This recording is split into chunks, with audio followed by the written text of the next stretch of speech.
Acá estoy con Federico Andajasi. ¿Cómo va, Federico? Bien, muy bien, acá en la feria, ¿Mucha siempre actividad tenés en la feria? voy a tener mucha actividad, pero para mí realmente es un placer porque para nosotros los escritores que trabajamos siempre intramuros con nuestra biblioteca, con nuestra bibliografía, de repente conocerle la cara al lector, que esa entelequia, ¿no?, para la cual escribimos de repente se materialice, es emocionante, a mí me gusta mucho y aprovecho mucho este intercambio que produce la Feria del Libro con Seguro. los El lectores. lema de la Feria del Libro es del autor al lector. Siempre Sí, fue así, no sé si sigue siendo, pero fue desde su origen así. Y digo, un poco esa es la idea, ¿no es cierto? Conocer a los lectores, poder totalmente. conversar. Claro, y así como para el autor, el lector, digamos, es resolver este enigma, me imagino que también sucede lo mismo con el Por lector, ¿no? supuesto. Que muchas veces yo siempre temo desencantarlo al lector. Qué miedo Qué eso. miedo, qué miedo. Es Claro. un encuentro peligroso. Bueno, pero no tuviste malos No, episodios. al contrario, al contrario. Tengo una relación de afecto muy estrecha con los lectores y la verdad que yo la paso muy bien en las charlas y además a mí me gusta conversar con el público, que intervengan, que se metan, que interrumpan, me encanta. ¿Te gusta? Tu Sí, última novela salió el año pasado. sí, Los amantes Los bajo el amantes bajo el Danubio. Danubio, sí, Claro. sí. Es interesante. Yo querría, para el que no la leyó, que cuentes un poco la historia, pero sobre todo también los elementos de tu propia familia que has puesto en esta Sí. historia. Mira, Los amantes bajo el Danubio para mí es mi novela más entrañable porque es la primera vez que yo escribo, casi diría yo, recordando en primera persona aquellas cosas que escuché en mi familia. La novela se inicia en Budapest durante la ocupación nazi de Hungría y tiene como protagonista a alguien muy parecido a mis abuelos, a mi abuelo. Y vos sabés que esta es una historia real. Yo me enteré casi por casualidad.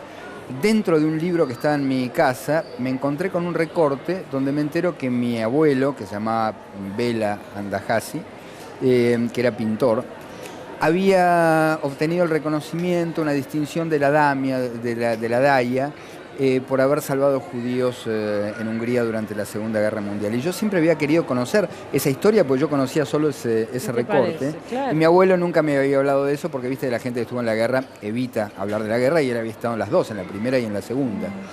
Pero bueno, fue un trabajo de reconstrucción y al final pude saber quién era esa gente a quien mi abuelo escondió en el sótano de su casa. Y es una historia increíble, porque él escondió a su primera esposa y al hombre con el cual ella lo había engañado. Mm. Entonces, la novela se desenvuelve en estos dos escenarios. Eso La es casa, real, eso es eso real. fue así. Eso fue así, eso Tu fue así. abuelo fue abandonado por su mujer que se fue con otro hombre. Sí, es una historia, bueno, de eso trata la novela. Je.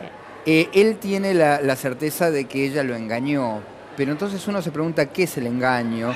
Ella era judía, en ese momento, bueno, estaba avanzando el nazismo sobre todo el mundo, y claro, de alguna forma los judíos se fueron recluyendo, la colectividad se fue, y entonces ella se reencontró con un viejo amigo de la infancia, Claro. y entonces si fue un engaño o no fue un engaño, ese es el nudo de la Ese es el novela. nudo de Pero la novela. lo cierto es que, a pesar de esto, él les da refugio en su casa. Entonces la novela se despliega en estos dos escenarios. Te decía, la casa, donde está él y su esposa, mi abuela, la que iba a ser mi abuela, y el sótano, que es el otro escenario, donde está este otro matrimonio.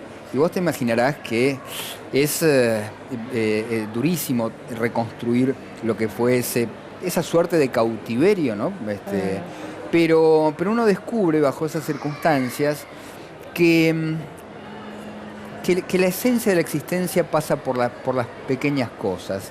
Mirá, hay una escena en la novela que a mí me conmueve porque esto me lo contó mi abuelo. Cuando Budapest finalmente sitiada por los rusos, en última instancia, y por los alemanes, no entraban alimentos, no entraba comida, la gente se estaba muriendo de hambre. Y en la casa de mi abuelo se habían quedado sin más comida. Sí tenían una bodega muy bien nutrida de vinos, pero uno Con dice, eso ¿de qué solo. sirven esos vinos si no tenían comida? Entonces mi abuelo me contaba que una vez escucha en la cocina una pelea del personal doméstico, que se están peleando pero a los golpes, y cuando entra descubre que se estaban disputando una rata. Una rata. Entonces él les dice, no, esto no es así.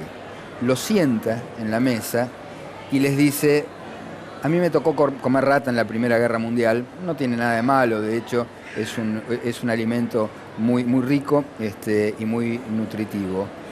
Comer rata no significa convertirse en ratas. Entonces él lo sienta al personal doméstico, cocina esa rata y les enseña con qué vino se acompaña.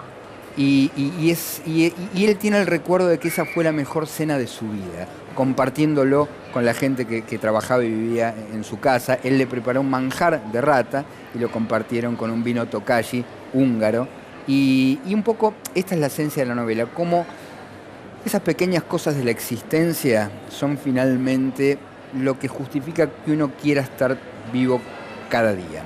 Ahora, qué personaje interesante, ¿no? Personaje fantástico, un gran pintor. Vos sabés que él compartió atelier con Picasso en París, cuando, por supuesto, Picasso no era Picasso. Y mi abuelo ya era un pintor postimpresionista, se conocieron, sí, sí. Un personaje fantástico, él fue embajador de Hungría en Turquía, fue diputado. Él creó un partido político allá, que es el Partido Pequeño Agrario, partido que llegó al gobierno después que él murió. Entonces fue un personaje... Bueno, yo cuando llegué a Hungría a presentar mi primera novela, me encontré con que era el hijo de Bela Andahasi. ¿Lo conocían? Un personaje muy conocido. De todas maneras le hiciste un gran homenaje, pienso. La intención fue hacer un homenaje y espero estar a la altura de lo que fue. Federico, muchísimas gracias por estar con nosotros. Gracias, Cristina.